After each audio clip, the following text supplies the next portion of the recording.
Welcome to the Published Author Podcast, where we help entrepreneurs learn how to write a book and leverage it to grow their business and make an impact. I'm your host, Josh Steimle. Today, my guest is Ed Brenegar. Ed is a keynote speaker and leadership consultant focused on teaching people to become people of leadership within their workplace and social circles. He's worked with senior executives for 30 years and authored Circle of Impact, Taking Personal Initiative to Ignite Change. Using his proprietary Circle of Impact model, Ed provides the tools for people to innovate and problem solve by addressing and exploring people's ideas, relationships, and structures. Ed, welcome to the show. Thank you, Josh. Glad to be with you. So give us some more background on your business experience. You've got decades of experience in the business world. Tell us a little bit about your background and where you came from and that history. Well, I began my career as a Presbyterian minister doing community ministry in Atlanta. So I was working the streets, and it was very interesting because I met all kinds of people. And about 3 years into that work, I was asked to join a local business association board. I was the clergy representative to the board, and I was representing about 13 congregations, both Christian and Jewish, in that neighborhood area. And I discovered something there that I had never seen before. I was used to seeing boards where you had a single person who kind of ran everything, and the board kind of was quiet and passive aggressive and kind of went along. But this board was totally different. It's 45 people, very diverse, and they all worked as one. I'd never seen that before. And I said, okay, this is what leadership is, and this is what I want to do. So I jumped in and I took some seminar courses in leadership and began to read about leadership. And I began to realize almost immediately that I disagreed with almost everything I read about leadership that was, being written about in the business world. And so I spent really another 20 years kind of diving into what leadership is all about. And during that time, I developed a leadership model, and it basically just came from observing what was going on. Why are things not working? Why are people trying to avoid actually fixing things? Why is this happening? And I began to see patterns of behavior emerge that really made sense, and then I could apply. And that's where the model, the Circle of Impact model, came from. And those patterns of behavior really are centered in three different dimensions. And there's the dimension of ideas. We think about things. We want to be clear about things. We have a purpose. We have vision. We have values, things like that. And then there are relationships. And I found in many places that relationships were really bad in many organizations. And the people who were oftentimes in charge were treating people really poorly, for one reason or another. Or they were just ignoring them. And so there was a lack of respect and trust in those organizations. And then I saw that everything was kind of dominated by the structure of the business. And it was, the only way I can really describe what I saw was if you try to describe to a fish what water is, they'll never understand that because they're so immersed in the water. They just can't see water for what it truly is. And that's what I basically found in my interactions with people, whether it was in, early on in the church and then in higher education. I was in higher education for a number of years. And then I started my own consulting practice because I wanted to go solve problems. And that's just where I learned all this stuff. That's a fascinating journey. I think you're the first clergy that we've interviewed on the show here so far. And to make that leap from the church work to the business world, it's interesting because a lot of people would say, well, if I'm interested in doing God's work, I'm going to leave the business world and I'm going to get into the church or into religious stuff. You kind of took the opposite journey. Can you talk a little bit more about that? Sure. Well, what I was seeing, Josh, was that the problems in the business world were the same problems that churches were having. So I was consulting both with businesses and churches and nonprofits and local governments and schools, and individuals. And, it was all across the spectrum of organizations, and they all had the same problems. So people have in churches or in religious service organizations, they have a kind of a premise that they are doing this by faith in God. Well, in business, there also is kind of faith in the purpose of the organization. So faith has a component in this, but I found in many cases that idea of what they believe in or what their purpose is was never very clear, and it never really was practical enough to say, or these are the values that we're willing to build our church on, or build our business on, or build our school on. And it was just never very clear. And if your values are never very clear, then you really don't know what you believe, and you'll end up being pushed all over the map, and you'll just be manipulated to do whatever seems like the convenient thing, or the whatever the thing is that feels like is the right thing to do in that moment, which then may turn out to be the wrong thing, a month later or a year later. So it's How does the scripture go? He who is unstable is like a wave of the sea, pushed to and fro. Blown like winds of sand, in the desert, blowing here, there, and yon. So it's an interesting thing, because the and I guess a piece of this, and this is, I guess, takes to the next level, is that what I saw is that in all of these institutions there was this hierarchical structure, and I'm not talking about hierarchy from a merit sort of thing, or these are the very best people. No, it's a structure of hierarchy where whoever was at the top was running things, and they would determine what the values were. And in many cases, there was never any conversation with anyone. I would, kind of break this down into executive management and worker level. There was never much conversation about, well, what do we believe and why are we doing what we're doing? And in the mid 2000s, I was hired by a company, an electrical utility. They'd been through a crisis with their executive team, and some of that executive team was removed, and the new CEO came in, and about 4 months into his tenure there, he hired me to come in and help write a value statement for the company. And they put together a 9-person team of manager executives and the 4 officers of the union, which was really quite a gutsy thing on his part to bring that group of people together. And my first meeting with them, I said, well, how far back in time do we have to go to where this was a happy company? And the president of the union said 20 years.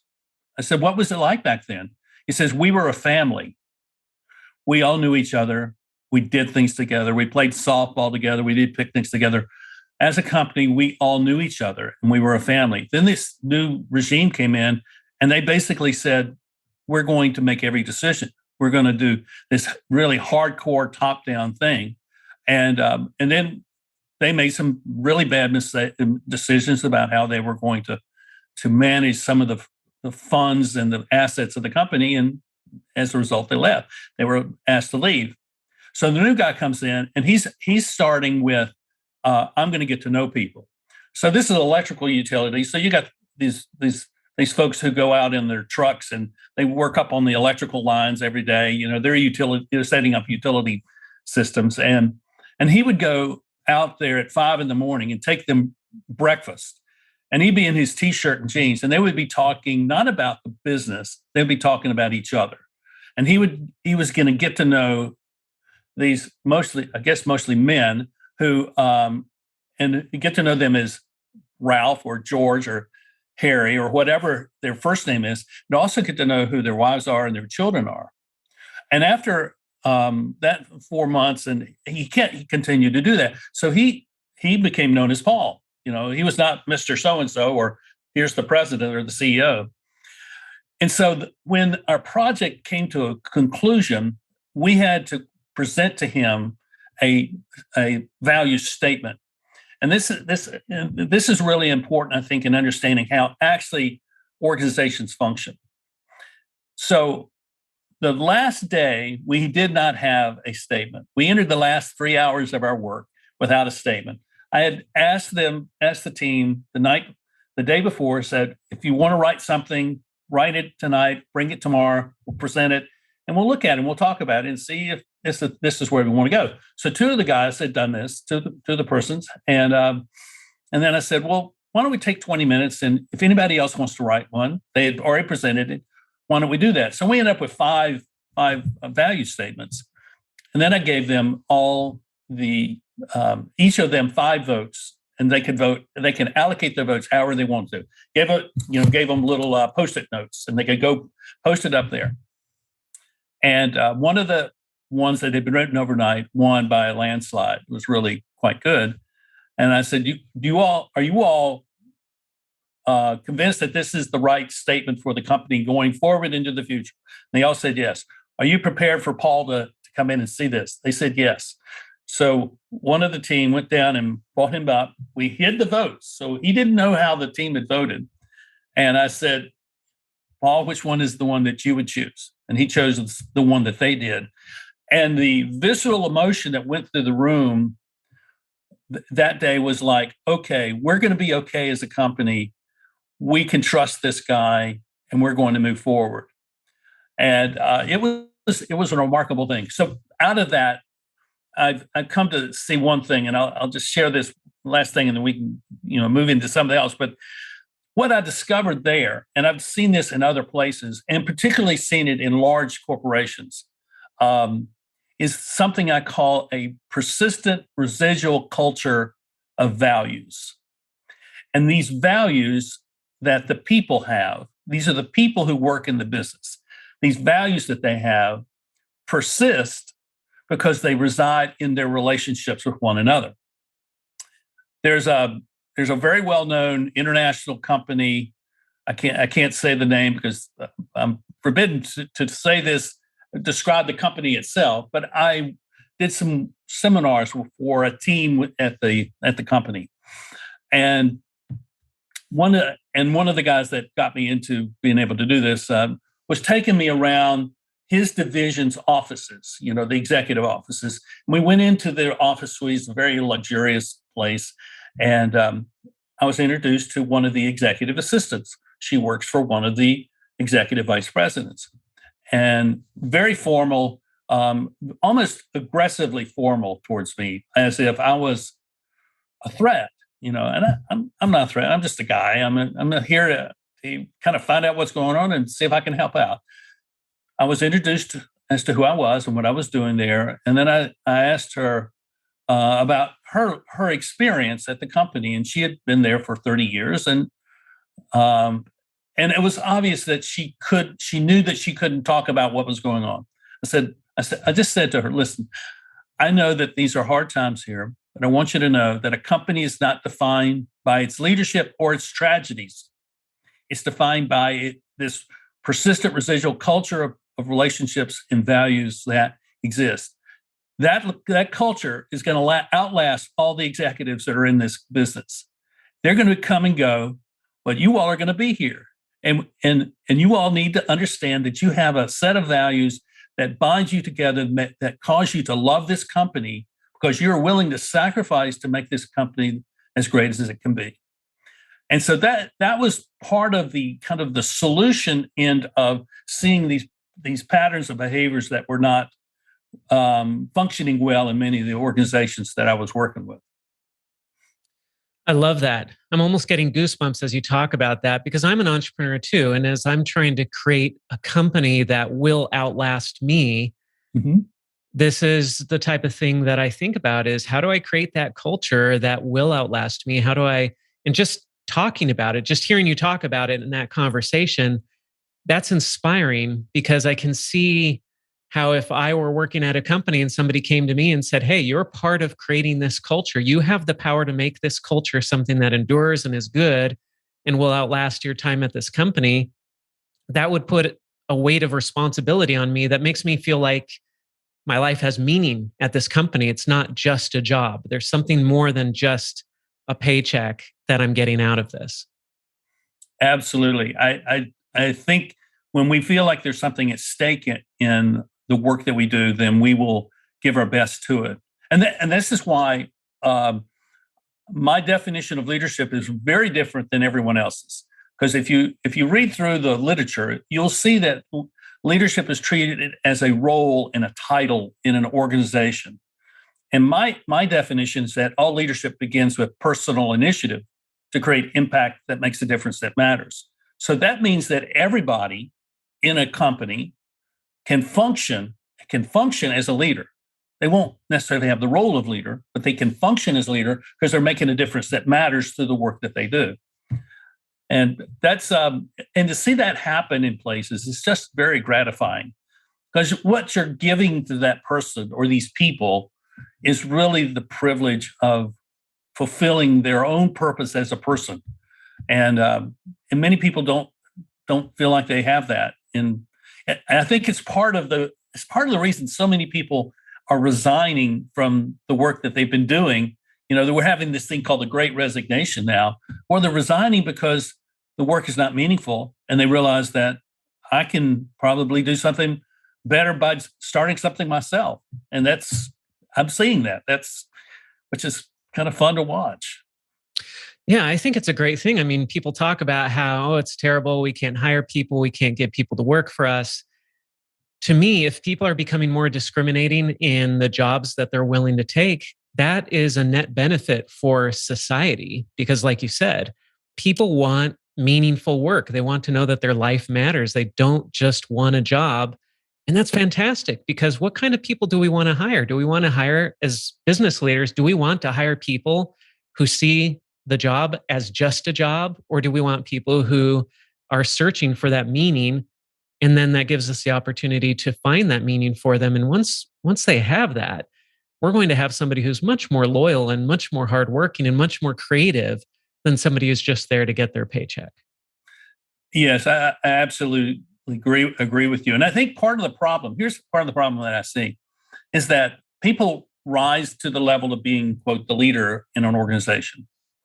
But one of the things that happens along the way is they lose touch with some of the things that define them as a person.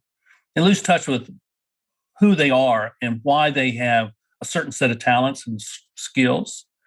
And as a result, they become somewhat isolated and somewhat insecure in their role. But if you're the leader of a company and you feel insecure, you're not going to expose yourself by saying, well, I really don't know what I'm doing here. When you really should be saying, I don't know what I'm doing here. I need help. And I will facilitate. Let me put that word in there. I'm going to facilitate all of you helping me help you be better leaders for the company.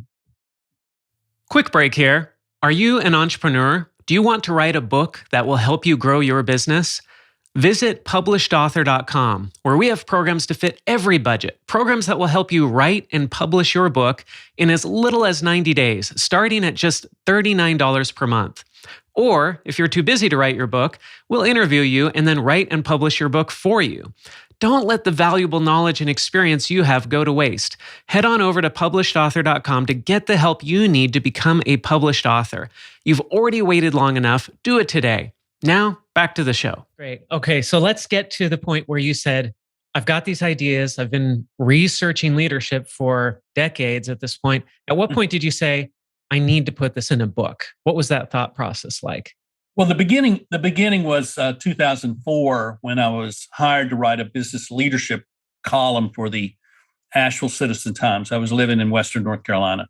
So I wrote a business leadership column twice a month for 4.5 years. And at the same time, I started blogging. After those 4.5 years, the recession hit, the Great Recession hit, they let me go. And that was fine. I kind of basically said everything I needed to say through that vehicle. And then there was a shift taking place in my blogging. So before then, for about 5 years, the first 5 years, I was commenting on other people's thoughts. Then all of a sudden, I crossed a threshold and I began to have my own thoughts. and I began to write about my own thoughts. And I began to write longer and longer blog posts. Some of them were 1,000 words, then they became 2,000 words, became 3,000 words, so at that point I began to realize that there was a book that should be written about the circle of impact. And I went through a series of several what I call losses. My marriage ended. I closed my consulting practice because it just kind of dried up thanks to the recession. And I was operating a nonprofit organization. I was the executive director for a nonprofit that I got fired because the board didn't want to raise money. So we ran out of money. So I went through those 3 losses and I said, okay, what am I going to do with the rest of my life? So I ended up moving to Wyoming to start all over. And starting over was to write a book. And I spent basically 5 years writing the book and marketing the book. And the experience was life-changing. And I wouldn't recommend people do what I did, but I would recommend people begin the process of writing so that they know what they think. And out of that may come a book that is worth going through all the effort, the extreme effort that it takes to produce something that other people will read. Well, so I want to point out to listeners here, you put in the work in terms of research, terms of going out there, implementing your ideas, researching, reading, observing. So you're collecting information for all these years. And then you spent 5 years working on the book, writing that book. And I've had people here on the show who have written a book in 2 weeks, and they were drawing upon the knowledge they already have. So it's not like they just had an idea and came up with a book in 2 weeks. They were taking knowledge they had been gaining for years. And I have other people who have spent, like you, 5, 6, 7 years writing their book. But you really did the work there. And I just want to point that out to listeners that it doesn't always come quick. Sometimes it takes time to get it done the way that you want to do that. Now, during those 5 years, what was the process that you were following? What did it look like to get that book written during those years? Well, I hired a company to help me develop the book and develop me as a keynote speaker. So I saw those 2 things as kind of intertwined. And I did the first 3 chapters of a book, and it was sent off to a well-known editor. And in there was some stuff about the circle of impact, but it was not about the circle of impact. And she sent back her review, and she said, everybody's talking about what you're writing about. So you don't really have anything special to say here, but your circle of impact model is different. And that's something that you should do. And I don't know why I hadn't thought of that. I think I felt like it was not practical enough. It was too abstract. A model. It looks like this. I can pull it off my table here. I mean, it looks like this. I mean, what is that? It's a model. What is that? It's crazy to think that you could take something that you can put on one side of a piece of cardboard or postal paper and turn it into a book. So I wrote the first draft of the book. It was 70,000 words, 17 chapters, went off to the editor. And the second version turned out to be 40,000 words and 9 chapters. And then my agent said, it really needs to be in the mid 50s in terms of numbers. And so I ended up with about 56,000 words and 13 chapters, a preface, an introduction, and an epilogue. And it was a whole lot of work, but I would not trade it for anything in the world. It was a real, it was a fun process. And now here's maybe this is worth adding to this. Just because you write a book doesn't mean it's going to be successful. I think you probably had many, many conversations with people, and the launch of my book was not successful. Even though I was promised that we would sell 1,000 copies on launch day, we sold 41. Ouch. But because I had developed a model that is a problem-solving model, I looked at it and I knew where it was going. I knew that we had developed a lot of content and we had delivered that content to the world through social media, blog posts and stuff. But what we had never done was develop an audience. Had never developed a set of relationships with people who were expecting and looking forward to and anticipating the book coming out. Yeah. And expert authors who have been out there will say this over and over and over again, that they wish they had built an email list sooner. They wish they had built an audience or a platform sooner. Because, hey, if you've got a couple thousand people on an email list, well, the day you launch your book, you email it out to all those people and a bunch of them will buy it. Well, that's interesting that you bring that up. So the book came out in September of 2018. In April, we launched the newsletter. And immediately we had 80 people sign up. And in mid-May, when the next edition of the newsletter went out, we still had 80. In June, we still had 80. In July, we still had 80. In September, we still had 80 people. So after the initial sign up, we didn't have any growth in the newsletter. And to this day, I don't know why that happened, but it just is indicative of how difficult it is to build an audience. And I think you have to build an audience that's about more than simply getting people to be ready for a book to be released. That you have something to say that people really want to hear, and you're going to be talking about it a lot. And so they're going to want to come to you and listen for that and interact with you, engage with you in wanting to have conversation about these ideas that you have. Yeah. So now the book launch didn't go so well, but then how have things gone since then? Oh, very surprising. I decided that I needed to hit the road and go out and engage with people. And that's where my real core strength is in engagement with people.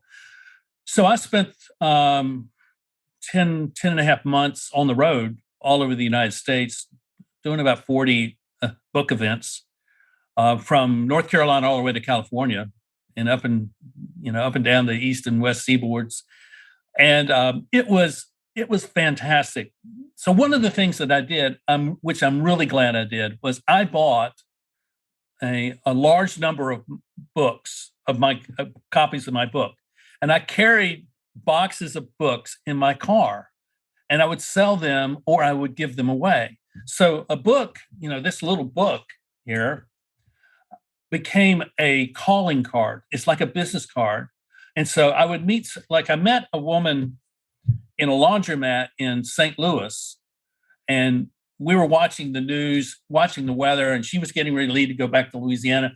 And so we had this interaction, and it was like the meetings of minds. And she's in a position of responsibility and authority, both in her local community, but on a national basis. And so I said, I'm going to give you a copy of my book. I want you to read this because I want to help you develop this thing. And so we talked for a while, and the opportunity to help her was pushed out so far that it never really happened, but it still might happen. I mean, who knows? I mean, it's, I stay in touch with her. So I met people like that everywhere I went, and I would talk with them, and I would ask, and they would ask me, they come up to a book signing, and they would say, so what's your book about?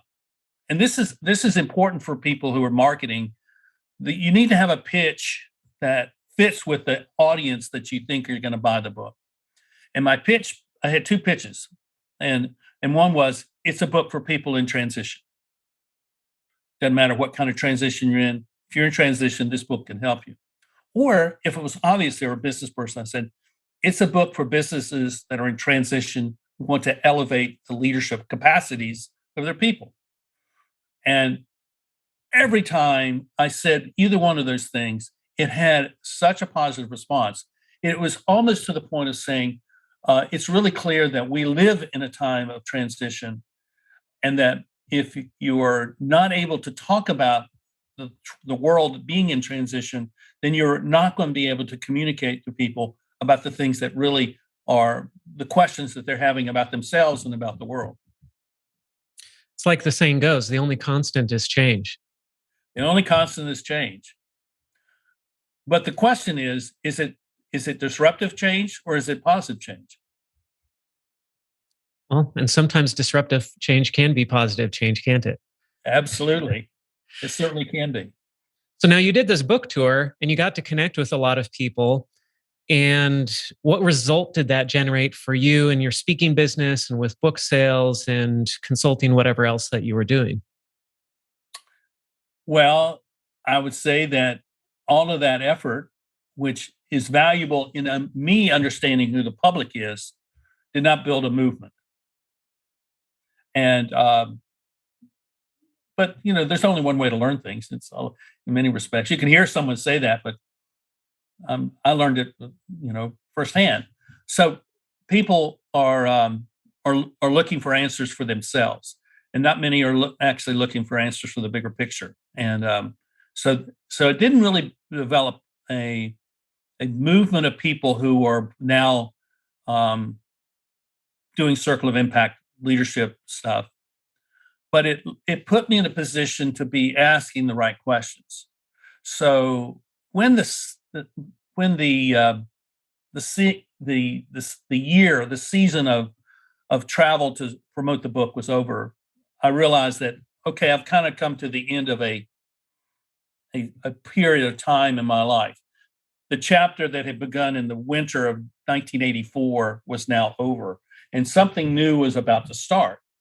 And so I'm on the board of a children's home here in North Carolina, and I ended up going to a conference in Thailand that was dealing with orphans on a global scale.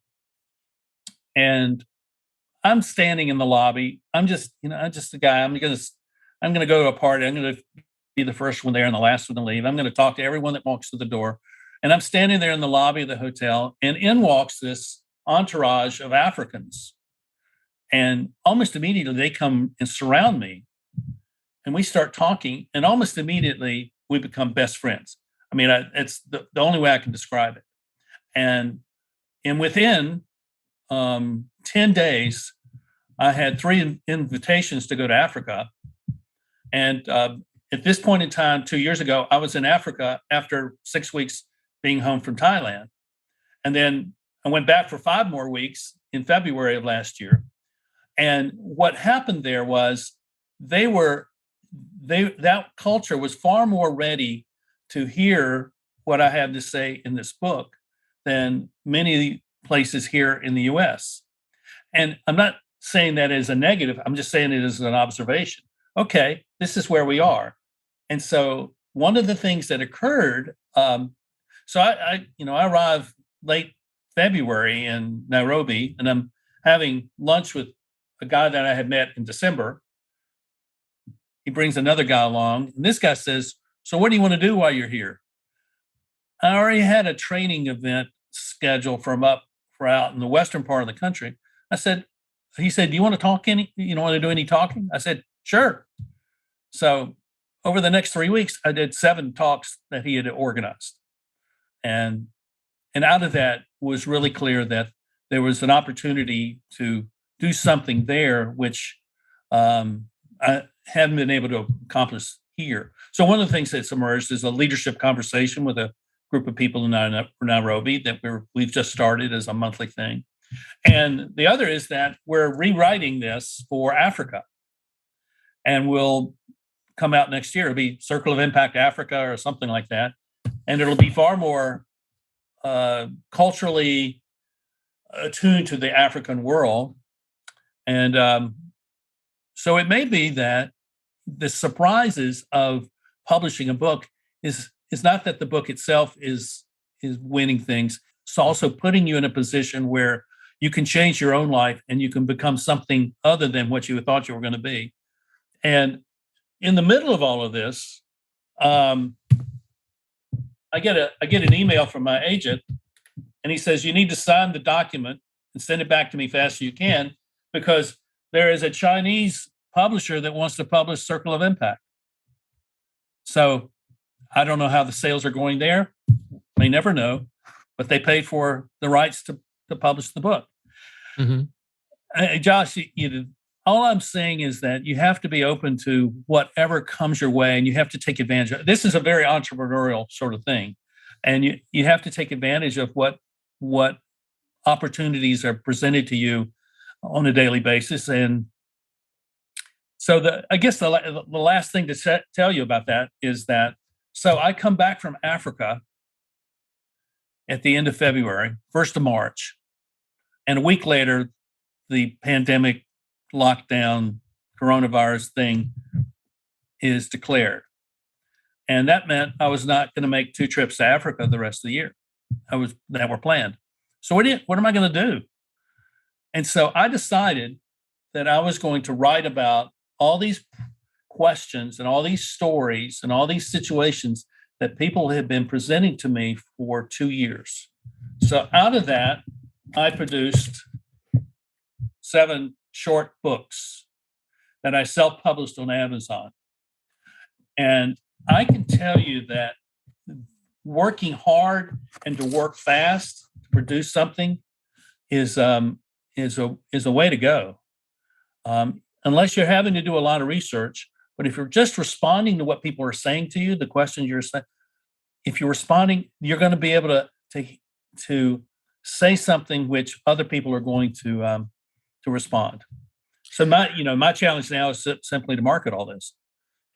That's where a lot of my blog posts and articles have come from, is people email me a question, I start responding, and by the time I'm done with the email, I think, well, gee, I just wrote another blog post here. I should just publish the response I just sent to this person.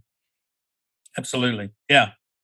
And it's usually, I know that other people are going to resonate with it, because if this person has that question, I know other people have that question.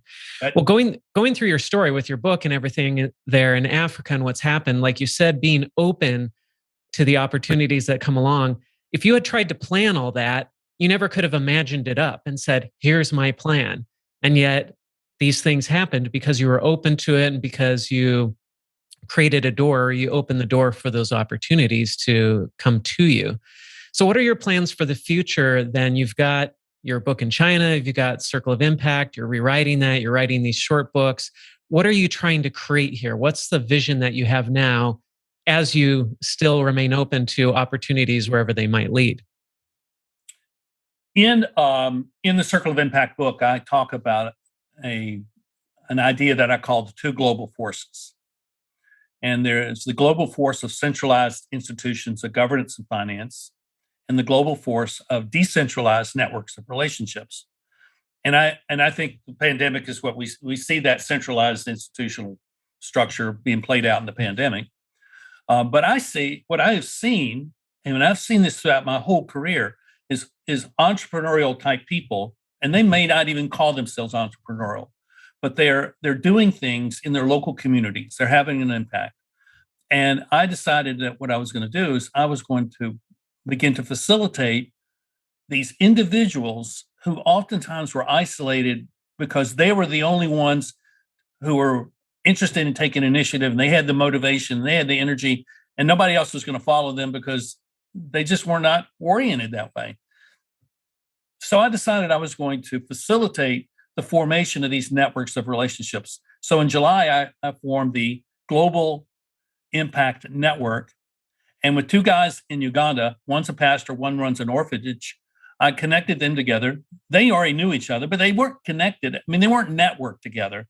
And so we started talking about the issue of feeding their people, because food scarcity had become a real problem in Uganda because of the way the government had locked down the country. So we were talking about, how are you going to generate food for your, and the pastor, his name is Emmanuel, had the previous year, he and I had been talking about this. And I said, well, why don't you go to your local elected official and say, if you get the food, I'll distribute it. And that worked. And then he went out and leased some land, and they grew maize. And so he fed his people. So he's being very entrepreneurial, but he's doing it all by himself. So he and David are now connected. And I got a third guy that I want to connect with him. So I want these little pockets to grow as networks where they support each other and they do problem solving together, they do resource development together, and this other leadership conversation in Nairobi is a form of that as well. So the Global Impact Network formed, and then this fall I said, I need to talk more about this. So I am, you'll love this, because I have decided I'm going to start a podcast called the Global Impact Network.